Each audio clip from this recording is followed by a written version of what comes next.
ସମସ୍ତେ ଦେଖିବେ ନାହିଁ, ନହେଲେ ପରେ ମୋତେ ଓଲଟା ପୋଲଟା କମେଣ୍ଟ କରିବେ, ମୁଁ ପୁଣି କେତେ କମେଣ୍ଟର ଆନ୍ସର ଦେବି। ପୁନରପି ଜନନୀ ଜଠରେ ଶୟନମ୍, ଦରକାର ନାହିଁ ଦରକାର ନାହିଁ ଦରକାର ନାହିଁ। ସେ ମା ଗର୍ଭ ଦେଖିଲେ ଭୟ ଲାଗୁଛି। ବାରମ୍ବାର ଜନ୍ମ ହେଉଥିବି, କୁର୍ମୀ କାମୁଡ଼ୁଥିବେ, ଗୋଟେ ପଟେ ମଳାଶୟ ଗୋଟେ ପଟେ ମୂତ୍ରାଶୟ, ମୁଁ ବାରମ୍ବାର ବେହୋସ ହେଉଛି। ମା ଟିକେ କ'ଣ ଖାଇଦେଉଛି, ମୋର ଅବସ୍ଥା ଖରାପ ହେଇଯାଉଛି, କାହିଁକିନା ମୋ ଦେହରେ ମାଂସ, କେବଳ ମାଂସ ପିଣ୍ଡୁଳା, ଚର୍ମ ଲାଗିନାହିଁ, ତେଲ ମସଲା ଟିକେ ଖାଇଦେଲେ ଜଳୁଛି, ମରିଗଲି। ବାରମ୍ବାର ବେହୋସ ହେଉଛି, ଯେତେ ଚିଲେଇଲେ ବି କଥା ବାହାରକୁ ଯାଉନି, ଇକୋ ହେଇକି ପୁଣି ଆଉଥରେ ପ୍ରତିଧ୍ୱନିତ ହେଇ ପୁଣି ଫେରି ଆସୁଛି। ଗୀତା 4:1 ଇମಂ ବିବସ୍ୱତେ ୟୋଗଂ ପ୍ରୋକ୍ତବାନ୍ ଅହଂ ବ୍ୟୟଂ ବିବସ୍ୱାନ ମନବେ ପ୍ରାହ ମନୁରୀକ୍ଷା କବେ ବ୍ରବୀତ୍। ଯାଇକି ଦେଖିଦିଅନ୍ତୁ, ଗୀତା 4th ଅଧ୍ୟାୟ 1ମ ଶ୍ଲୋକ। ଠାକୁରକୁ ଦେଖୁଛି, ଜଗନ୍ନାଥଙ୍କୁ ଦେଖୁଛନ୍ତି, ଶ୍ରୀକୃଷ୍ଣ ଚୈତନ୍ୟ ମହାପ୍ରଭୁ ଥରୁଟିଏ ପ୍ରଥମ ଥର ଦେଖିବା ମାତ୍ରାରେ ବେହୋସ। ଆମ ଭିତରେ କେତେଜଣ ବେହୋସ ହେଇଛନ୍ତି ଜଗନ୍ନାଥଙ୍କୁ ଦେଖିକି? ସମୟର କାଳର ଗତି ଆପଣ ଜାଣିନାହାନ୍ତି, ଦେଖେଇବି କାଳର ଗତି ଆପଣଙ୍କୁ। ଛୁଆବେଳେ ଗୋଟେ ସିରିଏଲ୍ ଆସୁଥିଲା ଆମର, ଧାରାବାହିକ, ଚତୁର ବିନୋଦ। ଏ ତ ଚତୁର ବିନୋଦ କଥା, ଏ ତ ଗୁଣୀଜନଙ୍କର କଥା। ଜୟ ଶ୍ରୀକୃଷ୍ଣ, ଜୟ ମହାପ୍ରଭୁ ଶ୍ରୀ ଜଗନ୍ନାଥ ସ୍ୱାମୀ। ଭକ୍ତଗଣ, ସାଙ୍ଗମାନେ, ମାତାଜୀ, ପ୍ରଭୁଜୀ, ଏ କଥାଟି କେବଳ ଗୁଣୀଜନକମାନଙ୍କ ପାଇଁ। ସମସ୍ତେ ଦେଖିବେ ନାହିଁ, ନହେଲେ ପରେ ମୋତେ ଓଲଟା ପୋଲଟା କମେଣ୍ଟ କରିବେ, ମୁଁ ପୁଣି କେତେ କମେଣ୍ଟର ଆନ୍ସର ଦେବି। ଆପଣଙ୍କ ମୁଣ୍ଡ ଗୋଳମାଳ ହେବ। କେବଳ ଗୁଣୀଜନ, ଯେଉଁମାନଙ୍କର ବୟସ ହୋଇସାରିଛି, ସିଏ ଦେଖିବେ, ସିଏ ବୁଝିପାରିବେ। ମୁଁ ଖାସ୍ କରି ଭକ୍ତ କଥା କହୁଛି, ଭକ୍ତ।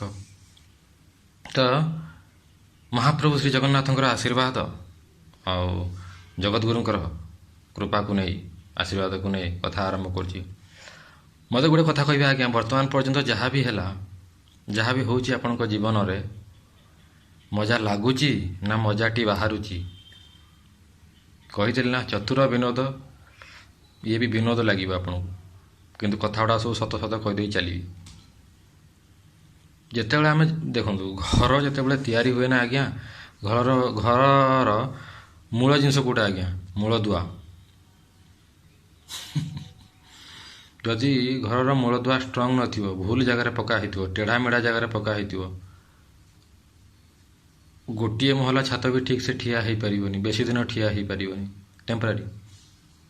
ଆଉ ଯଦି ଘରର ମୂଳଦୁଆ ପରଫେକ୍ଟ ଅଛି, ତାହେଲେ ତା ଉପରେ ପୁରା ବିଲ୍ଡିଂ ଠିଆ ହେଇଯିବ। ଆପଣ 10 ମହଲା କରନ୍ତୁ, 50 ମହଲା କରନ୍ତୁ, 70, 80, 100 ମହଲା ପର୍ଯ୍ୟନ୍ତ କରନ୍ତୁ। ମୁଁ ମୁମ୍ବାଇରେ ଦେଖିଛି କେତେ ବଡ଼ ବଡ଼ ବିଲ୍ଡିଂ ଆମ ମୁମ୍ବାଇରେ। ତ କଥାଟା ହେଉଛି ଏଠି ସେଇଆ, ଆମେ ଯେତେବେଳେ ଜନ୍ମ ହେଲେ ଆମର ଫାଉଣ୍ଡେସନ୍, ଫାଷ୍ଟ ଫାଉଣ୍ଡେସନ୍ ହିଁ ଆମକୁ ଭୁଲ କରାହେଇଛି। ଯେତେବେଳେ ଜନ୍ମ ହେଲେ କହିଦିଆଗଲା ଇଏ ତୋ ବାପା, ଯେତେବେଳେ ଜନ୍ମ ହେଲେ କହିଦିଆଗଲା ଇଏ ତୋ ମା। ଆରେ ସିଏ ଆମ ଶରୀରର ବାପା, ଶରୀରର ମା ହେଇପାରନ୍ତି। ମୋର ବାପା ମୋ ମା କେମିତି ହେବେ? ସିଏ ମୋର ବାୟୋଲୋଜିକାଲ ଫାଦର ହେଇପାରନ୍ତି, ମୋର ସ୍ପିରିଚୁଆଲ ଫାଦର ହେଇପାରିବେନି। ମୁଁ ତ ସ୍ପିରିଟ୍ ନା, ମୁଁ କ'ଣ ଶରୀର? ମୁଁ ତ ଆତ୍ମା। ଆମର ଫାଷ୍ଟ ଫାଉଣ୍ଡେସନ୍ ହିଁ ଭୁଲ। ଯେହେତୁ ଫାଉଣ୍ଡେସନ୍ ଭୁଲ, ତେଣୁକରି ଜୀବନରେ ଆପଣ ଯାହା କରିବେ ସବୁ ଭୁଲ ହେଇଯିବ, ଆଉ ଫାଇନାଲି ସବୁ ଭାଙ୍ଗି ରୁଜି ଯିବ। କାହିଁକିନା ଆମର ବେସ୍ଟା ଟେମ୍ପୋରାରୀ ଜିନିଷ ଉପରେ ଅଛି, ଭୁଲ ଫାଉଣ୍ଡେସନ୍ ଉପରେ ଅଛି।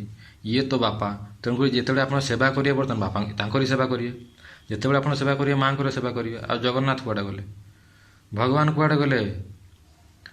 ଚୁଲିକି ଗଲେ, ହରି ହରି ହେଇଗଲେ, ଯେଉଁଟା କହନ୍ତି HARI HURRY ହେଇଗଲେ। ମା ପେଟରେ ଯେଉଁ କଷ୍ଟ ଆମେ ସହିଥିଲେ ଆଜ୍ଞା, ଶ୍ରୀମଦ୍ ଭାଗବତମ୍, ଭଗବାନ ଶ୍ରୀକୃଷ୍ଣଙ୍କର ଗ୍ରନ୍ଥରୂପୀ ଅବତାର ଦୁଇଟା, ଭଗବାନ ଜଗନ୍ନାଥଙ୍କର, ମହାପ୍ରଭୁ ଶ୍ରୀ ଜଗନ୍ନାଥଙ୍କର ଗ୍ରନ୍ଥରୂପୀ ଅବତାର 2 ଜଣ। ଗୋଟେ ହେଉଛି ଶ୍ରୀମଦ୍ ଭାଗବତ ଗୀତା, ଶ୍ରୀମଦ୍ ଭଗବତ ଗୀତା, ଆଉ ଗୋଟେ ଶ୍ରୀମଦ୍ ଭାଗବତ ମହାପୁରାଣ କାଳଜୟୀ। ଗୋଟେରେ 18 ଅଧ୍ୟାୟ ଅଛି, ଗୋଟେରେ 18,000 ଶ୍ଲୋକ ଅଛି, ଗୋଟେରେ 10 ସ୍କନ୍ଧ ଅଛି, ଗୋଟେରେ 700 ଶ୍ଲୋକ ଅଛି। ସେ ଶ୍ରୀମଦ୍ ଭାଗବତମ୍ ମହାପୁରାଣ, ଯିଏ ଭଗବାନ ଶ୍ରୀକୃଷ୍ଣ ମହାପ୍ରଭୁ ଶ୍ରୀ ଜଗନ୍ନାଥଙ୍କର ପରିଚୟ, ସମ୍ପୂର୍ଣ୍ଣ ପରିଚୟ ଗ୍ରନ୍ଥରୂପୀ ଅବତାର, ସେ 3ୟ ସ୍କନ୍ଧରେ ଆମେ କେମିତି ଜନ୍ମ ହେଇଥିଲେ, କେମିତି ଆମେ କଷ୍ଟ ସହିଥିଲେ ମା ଗର୍ଭରେ, ୟୁଟେରସ୍ ଗର୍ଭରେ କେମିତି ଆମେ, ସେ ଗର୍ଭାଶୟରେ କେମିତି ଆମେ କଷ୍ଟ ସହିଥିଲେ, ସବୁ ଭୟ ଲାଗିବ ଆପଣଙ୍କୁ। ତେଣୁକରି 4 ଧାମ ସ୍ଥାପନ କରିଥିବା ଜଗଦ୍ଗୁରୁ ଆଦି ଶଙ୍କରାଚାର୍ଯ୍ୟ କହୁଛନ୍ତି, ପୁନରପି ଜନ୍ମମ୍ ପୁନରପି ମରଣମ୍, ପୁନରପି ଜନନୀ ଜଠରେ ଶୟନମ୍, ଦରକାର ନାହିଁ ଦରକାର ନାହିଁ ଦରକାର ନାହିଁ। ସେ ମା ଗର୍ଭ ଦେଖିଲେ ଭୟ ଲାଗୁଛି। ବାରମ୍ବାର ଜନ୍ମ ହେଉଥିବି, କୁର୍ମି କାମୁଡ଼ୁଥିବେ, ଗୋଟେ ପଟେ ମଳାଶୟ ଗୋଟେ ପଟେ ମୂତ୍ରାଶୟ, ମୁଁ ବାରମ୍ବାର ବେହୋସ ହେଉଛି। ମା ଟିକେ କ'ଣ ଖାଇଦେଉଛି ମୋର ଅବସ୍ଥା ଖରାପ ହେଇଯାଉଛି, କାହିଁକିନା ମୋ ଦେହରେ ମାଂସ କେବଳ ମାଂସ ପିଣ୍ଡୁଳା, ଚର୍ମ ଲାଗିନାହିଁ, ତେଲ ମସଲା ଟିକେ ଖାଇଦେଲେ ଜଳୁଛି, ମରିଗଲି। ବାରମ୍ବାର ବେହୋସ ହେଉଛି, ଯେତେ ଚିଲେଇଲେ ବି କଥା ବାହାରକୁ ଯାଉନି, ଇକୋ ହେଇକି ପୁଣି ଆଉ ଥରେ ପ୍ରତିଧ୍ୱନିତ ହେଇ ପୁଣି ଫେରି ଆସୁଛି। ମୁଁ ସେମିତି ଅଛି, ସେମିତି ରହିଛି। ତେଣୁକରି କହୁଛନ୍ତି ଜଗଦ୍ଗୁରୁ ଆଦି ଶଙ୍କରାଚାର୍ଯ୍ୟ ଭୁଲ କହିବେ କି? ଶିବଙ୍କର ଅବତାର ସିଏ, ପରମ ବୈଷ୍ଣବ। କହୁଛନ୍ତି ପୁନରପି ଜନ୍ମମ୍ ପୁନରପି ମରଣମ୍ ପୁନରପି ଜନନୀ ଜଠରେ ଶୟନମ୍ ଭଜ ଗୋବିନ୍ଦମ୍ ଗୋବିନ୍ଦମ୍ ଭଜ ମୂଢ଼ ମତେ। ଏ କମ୍ ବୁଦ୍ଧି ବାଲେ, ଏ ଅଳ୍ପଜ୍ଞ, କେବଳ ହରିର ନାଁ ନେ। ଯେତେବେଳେ ଆମକୁ ଏଇ କଷ୍ଟ ହେଇଥିଲା ମା ଗର୍ଭରେ, ଆମେ ସମସ୍ତଙ୍କୁ ଭୁଲି ଯାଇଥିଲେ, କେବଳ ହରିକୁ ମନେ ରଖିଥିଲେ, ସେ ଜଗନ୍ନାଥକୁ ମନେ ରଖିଥିଲେ, ସେ ବିଷ୍ଣୁଙ୍କୁ ମନେ ରଖିଥିଲେ, ସେ ନୃସିଂହନାଥକୁ ମନେ ରଖିଥିଲେ, ସେ ରାମଙ୍କୁ ମନେ ରଖିଥିଲେ, ସେ କୃଷ୍ଣଙ୍କୁ ମନେ ରଖିଥିଲେ। କହିଥିଲେ ହେ ହରି, ମୋତେ ଏ ଅନ୍ଧକୂପି ନର୍କରୁ ମୋତେ ଉଦ୍ଧାର କର, ଆଉ କେବେ ଭୁଲ କରିବିନି, କେବେ ଭୁଲ କରିବିନି, କେବେ ଭୁଲ କରିବିନି। ବାହାରକୁ ବାହାରିକି କେବଳ ତୋର ନାମ ସଂକୀର୍ତ୍ତନ କରିବି, କେବଳ ତୋର ପ୍ରଚାର କରିବି। ଆଉ ଆମେ ବାହାରକୁ ବାହାରି ସାରିଲା ପରେ ଏଠି ତ ଦାଦା ଦାଦି ବି ଆସିଗଲେ, ଲି ଲି ଲି ଲି ଲି ଲି ଲି ଲି ଲି କରିବାକୁ ଆରମ୍ଭ କଲେ। ଆମେ ଭୁଲିଗଲେ ହରିକୁ, ହରିକୁ ଭୁଲିଗଲେ ଆମେ।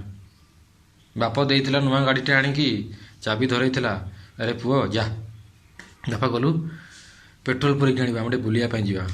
ବାପ ସେ ରାସ୍ତା ଉପରେ ଠିଆ ହେଇଛି, ଆମେ ପେଟ୍ରୋଲ ପୁରେଇଲେ, ଗାଡ଼ି ନେଇକି ପଳେଇଲେ। ସେଇଆ କରୁଛି ଆମେ ବର୍ତ୍ତମାନ। ଆମକୁ ଯେଉଁ ଫୋନ୍ ଦିଆ ହେଇଥିଲା, ଫୋନ୍ଟା କେଉଁଥିପାଇଁ ଦିଆହେଇଥିଲା ଆଜ୍ଞା? ଫୋନ୍ କଲ୍ କରିବା ପାଇଁ। ହ୍ୟାଲୋ ହ୍ୟାଲୋ ହ୍ୟାଲୋ, ହଁ ମହାପ୍ରଭୁ କେମିତି ଅଛ? ନା, ଗୋଟେ ଛୋଟ ଛୁଆକୁ ଫୋନ୍ ଦିଅନ୍ତୁ ଆଜ୍ଞା, ଫୋନ୍ଟେ ଦିଅନ୍ତୁ, କ'ଣ କରିବ ସିଏ? କୁହନ୍ତୁ, କେବଳ କଲ୍ କରିବା ଛାଡ଼ିକି ଆଉ ସବୁ କିଛି କରି ପକାଇବ। ଆପଣ ଭାବି ବି ନଥିବେ ସେ କାମ କରି ପକାଇବ ସେ ଫୋନ୍ରେ, କେବଳ କଲ୍ କରିପାରିବନି। ଆମର ଅବସ୍ଥା ସେଇଆ, ଆମେ ସେ ଛୋଟ ଛୁଆ ଆଜ୍ଞା। ଆମକୁ ଫୋନ୍ ମିଳିଥିଲା କଲ୍ କରିବା ପାଇଁ, ଆମେ ସେ ଫୋନ୍ରେ ଖେଳି ଚାଲିଛନ୍ତି ଭିଡ଼ିଓ ଗେମ୍, କେତେବେଳେ ୟୁଟ୍ୟୁବରେ ଭିଡ଼ିଓ ଦେଖୁଛନ୍ତି, ସବୁ ଚାଲିଛି। ଏ ଦେହଟା ଆମକୁ ମିଳିଥିଲା ଆଜ୍ଞା ଭଗବାନଙ୍କ ପାଖକୁ ଯିବା ପାଇଁ। ଖାଇ ପିଇକି ଛୁଆ ଜନ୍ମ କରିକି ନାତି ନାତୁଣୀ କରିକି ସମ୍ପର୍କ ଯୋଡ଼ି ଯୋଡ଼ି ସମ୍ପର୍କ ଯୋଡ଼ି ଯୋଡ଼ି ସମ୍ପର୍କ ଯୋଡ଼ି ଯୋଡ଼ି ନାନା ସ୍ଥାନ କରିସାରିଲାଣି। ଅବସ୍ଥା ଖରାପ, ୟାର ବିଦ୍ରି ଯାଇଛି ପୁରା, ଦେହ ପୁରା ଫାଟି ଯାଇଛି। କିଛି ଲୋକ ମୁହଁରେ ବି କହୁଛନ୍ତି ମୋର ଫାଟିଗଲା। ହବ ଯେତେବେଳେ ଟିକେ ବୟସ ବଢ଼ିଯିବ, ମୁଁ ସେଥିପାଇଁ କହୁଛି ଜ୍ଞାନୀ ଆଉ ଗୁଣୀ ଲୋକ ଦେଖିବେ, ଅନ୍ୟକୁ ଇଏ ବାଧିବ, ବିଷ ଜହର ଭଳିଆ ଲାଗିବ। କିନ୍ତୁ ଆଜ୍ଞା ଯେତେବେଳେ ସମୁଦ୍ର ମନ୍ଥନ ହୋଇଥିଲା, ପ୍ରଥମେ ଜହର ହିଁ ବାହାରିଥିଲା, କିନ୍ତୁ ସେମାନେ ଚାହୁଁଥିଲେ କ'ଣ? ଅମୃତ। ମୁଁ ଅମୃତ ହିଁ ଆପଣଙ୍କ କଥା କହୁଛି, କିନ୍ତୁ ଆପଣଙ୍କୁ ଜହର ଲାଗିବ। ଭଲ କଥା କେବେ ଖରାପ ନୁହେଁ ଆଜ୍ଞା, ଯିଏ ଖରାପ ବୋଲି ଭାବିନିଏ ତାକୁ ଖରାପ ଲାଗେ। ସେଇଥିପାଇଁ କହୁଛି ମଜା ଲାଗୁଛି ନା ମଜା ବାହାରୁଛି। ଛୁଆବେଳୁ ଯଦି ଆମର ଫାଉଣ୍ଡେସନ୍ ଠିକ୍ ଥାନ୍ତା କି ସିଏ ହେଉଛି ଭଗବାନ, ଆମେ ହେଉଛି ତାଙ୍କର ସେବକ, ଆମର କାମ ହେଉଛି ତା'ର ସେବା କରିବା। ଛୁଆବେଳୁ ଆମକୁ ଶିଖା ହେଇଛି ମୁଁ ହେଉଛି ତୋର ମାତା, ମୁଁ ହେଉଛି ପିତା। ଏବେ ଜଣାପଡ଼ୁଛି ଆରେ ମାତା ତ ଜଣେ, ପିତା ତ ଜଣେ, ଧାତା ତ ଜଣେ। ଗୀତାରେ ଭଗବାନ କହୁଛନ୍ତି ମୁଁ ତୋର ମାତା, ମୁଁ ତୋର ପିତା, ମୁଁ ତୋର ଜେଜେମା, ମୁଁ ତୋର ଜେଜେବାପା, ମୁଁ ତୋର ଧାତା। ହେ ସତ କଥା ଟିକେ ଜାଣିଥିଲେ, ଏବେ ତ ଆମକୁ ଠକିଦେଲେ ସମସ୍ତେ ଠକିଦେଲେ। କ'ଣ କରିବା? ମଜା ଲାଗୁଛି ନା ମଜା ବାହାରୁଛି? ଛୁଆବେଳୁ ଯଦି କୁହାହେଇଥାନ୍ତା ତୋର ଲକ୍ଷ୍ୟ ଡକ୍ଟର ହେବା ନୁହଁ, ଆକ୍ଟର ହେବା ନୁହଁ, ଇଞ୍ଜିନିୟର ହେବା ନୁହଁ, ସୋଲଜର ହେବା ନୁହଁ, ତୋର ଲକ୍ଷ୍ୟ କେବଳ ଖୁସି ହେବା, ଯଦି ସେତିକି କୁହାହେଇଥାନ୍ତା ଆମେ ବୁଝି ଯାଇଥାନ୍ତେ ଟାର୍ଗେଟଟା କ'ଣ। ଆମକୁ ଭୁଲ ଶିଖା ହେଇଛି, ଡାକ୍ତର ହେଇଯା ସୁଖୀ ହେଇଯିବୁ। ଆରେ ଏତେ ପାଠ ପଢ଼ିଲି, ଇଏ କଲି, ସୁଖ ମିଳିଲାନି। ଡକ୍ଟର ହେଲି, ତଥାପି ସୁଖ ମିଳିଲାନି। ଟେନସନ୍ ବଢ଼ି ବଢ଼ି ଚାଲିଛି। ମୋତେ ମିଛ କଥା କହିଥିଲେ ଏମାନେ। ଯଦି ପିତାକୁ ପଚାରିବେ, ପିତା ଆପଣ ବିଜନେସ୍ କରୁଛନ୍ତି ବାପା, ମୁଁ ବିଜନେସ୍ କଲେ ଠିକ୍ ହେବ? ବାପା କହିବେ ନା ତୁ ଚାକିରି ବାକିରି କର, ଆରାମରେ ରହିବୁ, କାହିଁ ଖାଲିଟା ବିଜନେସ୍ରେ ରହିବୁ? କାରଣ ତାଙ୍କୁ କଷ୍ଟ ମିଳିଛି ବିଜନେସ୍ରେ। ସିଏ ଚାହିଁବେ ଯେ କେମିତି ତୁ ଚାକିରି କରୁ, ପୁଅଟି ଠିକ୍ରେ ରହୁ ବୋଲି। ନା ବିଜନେସ୍ରେ ଖୁସି ଅଛି ନା ଚାକିରିରେ ଖୁସି ଅଛି? ଖୁସି ତ କେବଳ ଜଗନ୍ନାଥ ପାଖରେ ଅଛି। ଆନନ୍ଦ ବ୍ରହ୍ମେତି ବ୍ରଜାନାଥ। ଖୁସିର ଅର୍ଥ, ଆନନ୍ଦର ଅର୍ଥ ହେଉଛି କେବଳ ଜଗନ୍ନାଥ। ଆଉ କାହା ପାଖରେ ଖୁସି ନାହିଁ। ଭଗବାନ ନିଜେ କହୁଛନ୍ତି, ମହାପ୍ରଭୁ ଜଗନ୍ନାଥ କହୁଛନ୍ତି ଅର୍ଜୁନ ଦୁଃଖାଲୟମ୍ ଶାଶ୍ୱତମ୍ ଚିତ୍ୟମ୍ ନିତ୍ୟମ୍ ଲୋକମ୍। ଏଇ ଯେଉଁ ଦେଖୁଛୁ ସଂସାର, ଇଏ ପୁରା ଦୁଃଖମୟ। ସୁଖ ଏଠାରୁ ମୁଁ କାଢ଼ି ନେଇଛି, ସୁଖ ନାହିଁ। ତେଣୁକରି ଆପଣ ଏବେ କୁହନ୍ତୁ ମଜା ଲାଗୁଛି ନା ମଜା ବାହାରୁଛି? ଆପଣଙ୍କର ଗୋଟିଏ ଲକ୍ଷ୍ୟ ଥିଲା ଆଜ୍ଞା, ଆମ ସମସ୍ତଙ୍କର ଗୋଟିଏ ଲକ୍ଷ୍ୟ ଅର୍ଥାତ୍ କ'ଣ? Target, goal. ଫୁଟବଲରେ ଦେଖିବେ ଆପଣ, ଗୋଲ୍ ଗୋଟେ ପଟେ ଥାଏ। ଗୋଲ୍ ପୋଷ୍ଟ କେବେ ଚେଞ୍ଜ ହୁଏନି, ତାକୁ ପାଇବାର ମାଧ୍ୟମ ଚେଞ୍ଜ ହେଇଯାଏ। କିଏ ଇଞ୍ଜିନିୟର ହେଇକି, କିଏ ଡକ୍ଟର ହେଇକି, କିଏ ଆକ୍ଟର ହେଇକି କିଏ ବିଜନେସମ୍ୟାନ୍ ହେଇକି ତାକୁ ପାଇବାକୁ ଚେଷ୍ଟା କରେ କିନ୍ତୁ ମିଳିଛି ଆଜି ପର୍ଯ୍ୟନ୍ତ? କାହିଁକି ନା ଭଗବାନ କହୁଛନ୍ତି ସୁଖ ନାହିଁ, ସୁଖ କେବଳ ମୋ ପାଖରେ ଅଛି, ତୁ ମୋ ସହିତ ଯୋଡ଼ି ହେଲେ ହିଁ ସୁଖ ପାଇବୁ। ଇଏ ହେଉଛି ଆମର ଟାର୍ଗେଟ୍ କେବଳ ସୁଖ ପାଇବା, କେବଳ ସୁଖ ପାଇବା। ଆମେ ଯଦି 1 2 ବି ଯାଉଛନ୍ତି, କାହାରି ପରନିନ୍ଦା ପରଚର୍ଚ୍ଚା ବି କରୁଛନ୍ତି, କାହିଁକି ନା ଆମକୁ ସୁଖ ମିଳୁଛି, ଶାନ୍ତି ମିଳୁଛି, ସାଟିସ୍ଫ୍ୟାକ୍ସନ୍ ମିଳୁଛି, ନହେଲେ ଆମେ କେବେ କରିବା ନାହିଁ ସେ କାମ, କେବେ କରିବା ନାହିଁ। ତେଣୁକରି ବେଦ ଶାସ୍ତ୍ର ପୁରାଣ ବ୍ରହ୍ମା ପର୍ଯ୍ୟନ୍ତ କହୁଛନ୍ତି ଆନନ୍ଦମ୍ ବ୍ରହ୍ମେତି ବ୍ରଜାନାଥ। ଶ୍ରୀକୃଷ୍ଣ ହିଁ ଆନନ୍ଦ, ତାଙ୍କ ଭିତରେ ଆନନ୍ଦ ନାହିଁ, ସେ ପୁରା ଆନନ୍ଦମୟ। ଏବେ କୁହନ୍ତୁ, ଯଦି ଏତିକି ଟିକକ ଆମକୁ ଜ୍ଞାନ ଦିଆ ହେଇଥାନ୍ତା, ଆମକୁ ମଜା ଲାଗିଥାନ୍ତା ନା ମଜା ବାହାରିଥାନ୍ତା? ତେଣୁ ମହାପ୍ରଭୁ କହୁଛନ୍ତି ଗୀତା 4:1 ଇମଂ ବିବସ୍ୱତେ ଯୋଗମ୍ ପ୍ରୋକ୍ତବାନ୍ ଅହଂ ବ୍ୟହଂ ବିବସ୍ୱାନ୍ ମାନବେ ପ୍ରାହ ମନୁରୀକ୍ଷା କବେ ବ୍ରବୀତ୍। ଯାଇକି ଦେଖିଦିଅନ୍ତୁ, ଗୀତା 4th ଅଧ୍ୟାୟ 1ମ ଶ୍ଲୋକ। ଏ ଜ୍ଞାନ ଛିନ୍ନ ବିଚ୍ଛିନ୍ନ ହୋଇଯାଇଛି। ପ୍ରଥମେ ମୁଁ ଏ ଜ୍ଞାନ ଦେଇଥିଲି ମନୁକୁ, ତାପରେ ସପ୍ତଋଷିକୁ, ସପ୍ତଋଷି ଦ୍ୱାରା ପୁରା ସଂସାରକୁ ଆଇଲା, ପୁଣି ଏ ଜ୍ଞାନ ଛିନ୍ନ ବିଚ୍ଛିନ୍ନ ହୋଇଯାଇଛି, ମୁଁ ତ ପୁଣି ଦେଉଛି। ସେ ଜ୍ଞାନ କ'ଣ ଆଜ୍ଞା? ସେ ଜ୍ଞାନ ହେଉଛି ଗୀତାର ଜ୍ଞାନ, ଏ ଜଗତର ଜ୍ଞାନ। ଆମେ ସେ ଜ୍ଞାନକୁ ଛାଡ଼ିକି ABCD ଅ ଆ କ ଖ ଗ ଘ ପଢ଼ିକି ସବୁ ଚାକିରି କରିବା ପାଇଁ। ଆରେ ଚାକିରି କାହା ପାଇଁ କରୁଛ? ଏ ଦେହ ପାଇଁ କରୁଛଟି? ଏ ଦେହ ତ ଖତମ ହେଇଯିବ। ଚଳୁଛି, ୟା ପାଇଁ ଯେତିକି ଚଳିବା କଥା ସେତିକି କର। ତମେ କିଏ? ତମେ କ'ଣ ଦେହ କି? ଆମେ କ'ଣ ଦେହ କି? ଆମେ ତ ଆତ୍ମା ନା। ଆତ୍ମା ପାଇଁ କ'ଣ ହେଉଛି ଆଜ୍ଞା? ଆତ୍ମା ଖାଲି ବିଳିବିଳେଇ ହେଉଛି, ଆତ୍ମା ଖାଲି ହଇରାଣ ହେଉଛି, ଘାଣ୍ଟି ହେଉଛି। ତାକୁ ଦରକାର ନା ଖାଇବା ଦରକାର, ନା ପିଇବା ଦରକାର, ନା ଶୋଇବା ଦରକାର। ତାକୁ କେବଳ ଦରକାର ହରି ନାମ, ଜଗନ୍ନାଥର ନାମ। ସିଏ ମିଳୁନାହିଁ ତାକୁ ଆଉ।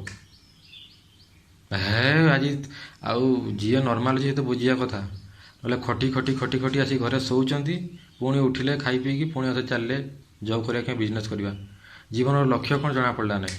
ଯଦି କେବଳ ଖାଇବା ପିଇବା, ଛୁଆ ଜନ୍ମ କରିବା, ଆଉ ଘରେ ବନେଇକି ଘରେ ରହିବା, ଶୋଇବା, ଆନନ୍ଦ କରିବା, ୟାକୁ ଯଦି ଆପଣ ଜୀବନର ଲକ୍ଷ୍ୟ ବୋଲି ଭାବୁଛନ୍ତି, ତାହେଲେ ବେଦଶାସ୍ତ୍ର ପୁରାଣ ସଫା କହୁଛି, ବେଦ ଶାସ୍ତ୍ର ପୁରାଣ ସଫା କହୁଛି ଯେ ଆହାର ନିଦ୍ରା ଭୟ ମୈଥୁନ ଅନନ୍ୟତ ପଶୁଭି ନରାଣାମ। ଯଦି ଖାଲି ଖାଇବା ପିଇବା, ଛୁଆ ଜନ୍ମ କରିବା, ଘର ବନେଇବାରେ ଆମେ ସମୟକୁ ନଷ୍ଟ କରିଦେଲେ, ତ ଆମେ ସବୁ ନଷ୍ଟ କରିଦେଲେ, ତାହେଲେ ପଶୁଠୁ ଆମେ ଆଉ କ'ଣ ଅଲଗା ହେଲେ? ଯେଉଁ ମଣିଷ ଜୀବ ଆମକୁ, ଦେହ ଆମକୁ ଦିଆ ହେଇଥିଲା, ଶରୀର ଦିଆ ହେଇଥିଲା, ଯାହାର ଆମେ ୟୁଟିଲାଇଜ୍ କ'ଣ କଲେ? ସେଇ କଥାଟି ଆଜ୍ଞା। ଫୋନ୍ଟି ଯେଉଁ ଦିଆ ହେଇଥିଲା, ଆମେ କଲ୍ ଥରେ ବି କଲେ ନାହିଁ, ସେ ହରିନାମର କନେକ୍ଟ କଲେ ନାହିଁ ଆମେ ହରି ସହିତ। କେବଳ ଚାଲିଛି ଦର୍ଶନ ଏ ଆଖିରେ। ଏ ଆଖିରେ ଜଗନ୍ନାଥ କ'ଣ ଦେଖାଯିବେ? ମହାପ୍ରଭୁ କହୁଛନ୍ତି ମୁଁ ଏତେ ସୁନ୍ଦର, ମୁଁ ନିଜକୁ ଦେଖିଲେ ମୁଁ ନିଜେ ବିମୋହିତ ହେଇଯାଏ।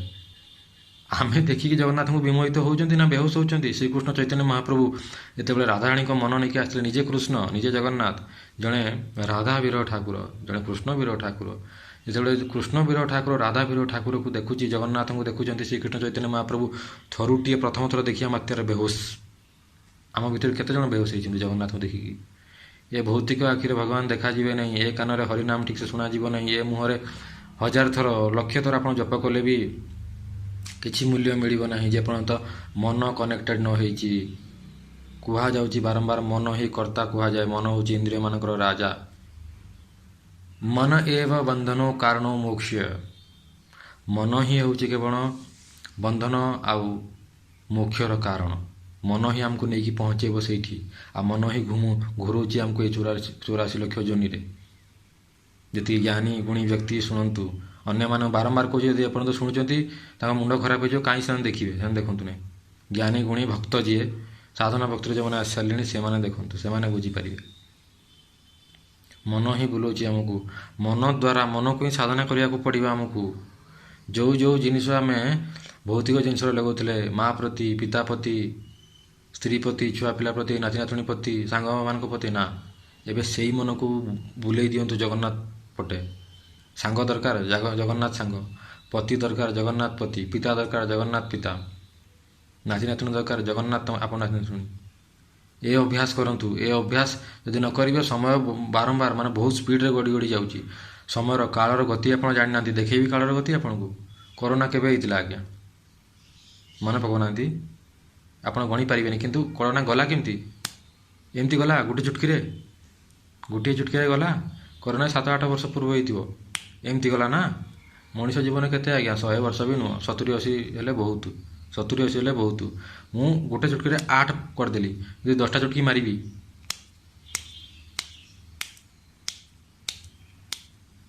ବାସ୍ 10 ଚୁଟକିରେ ଖେଳ ଖତମ, ଜୀବନ ସରିଗଲା। କାଳର ଗତି ଦେଖନ୍ତୁ କେତେ ଫାଷ୍ଟ ଯାଉଛି। ଆପଣ ଭାବୁଛନ୍ତି କି 70 80 ବର୍ଷ ବହୁତ ଅଧିକା ବୋଲି? ନାଇଁ ନାଇଁ ନାଇଁ ନାଇଁ, ସେ ଭୁଲ କରନ୍ତୁନି ଆଜ୍ଞା। ନହେଲେ ମଜା ଯେଉଁ ଲାଗୁଛି ବୋଲି କହୁଛନ୍ତି, ମଜା ଆକ୍ଚୁଆଲି ବାହାରୁଛି ସମସ୍ତଙ୍କର ବାହାରୁଛି। କେହି ଏଠି ସୁଖୀ ନାହାନ୍ତି, ବ୍ରହ୍ମା ପର୍ଯ୍ୟନ୍ତ ସୁଖୀ ନାହାନ୍ତି। ଯେତେବେଳେ ଯାଇକି ବିଷ୍ଣୁ ଦ୍ରୋହ କରିକି ହିରଣ୍ୟକଶିପୁ ତପସ୍ୟା କରିକି କହିଲା, ପରମପିତା ବ୍ରହ୍ମଦେବ ମୋତେ ମୋତେ ମୋତେ ଅମର କରିଦିଅ, ହବ ନାହିଁ ବେ। ଅମର କୁଆଡ଼ୁ ହବ? ଆରେ ବ୍ରହ୍ମା କହୁଛନ୍ତି ମୁଁ ନିଜେ ଅମର ନୁହଁ, ତତେ କୁଆଡ଼ୁ ଅମର କରିବି ପୁଅ? ଅମର କରିବ ଯଦି ଜଣେ, ସିଏ ହେଉଛି ଜଗନ୍ନାଥ। ଅମର କରିବ ହେଉଛି ଜଣେ, ସିଏ ହେଉଛି କୃଷ୍ଣ। ଅମର କରିବ ହେଉଛି ଜଣେ, ସିଏ ହେଉଛନ୍ତି ରାମ। ଅମର କରିବ ଯଦି ଜଣେ, ସିଏ ହେଉଛନ୍ତି ନୃସିଂହନାଥ। ସେ ବିଷ୍ଣୁ ତତ୍ତ୍ୱ, ସେ ମହାବିଷ୍ଣୁ, ଅନନ୍ତ କୋଟି ବ୍ରହ୍ମାଣ୍ଡ ନାୟକ ମହାପ୍ରଭୁ ଶ୍ରୀ ଜଗନ୍ନାଥ। ଆଉ କାହାରି ହାତରେ ନାହିଁ। ଏବେ ବି କୁହନ୍ତୁ, ମଜା ଲାଗୁଛି ନା ମଜା ବାହାରୁଛି? ଜୟ ଶ୍ରୀକୃଷ୍ଣ, ଜୟ ମହାପ୍ରଭୁ ଶ୍ରୀ ଜଗନ୍ନାଥ ସ୍ୱାମୀ।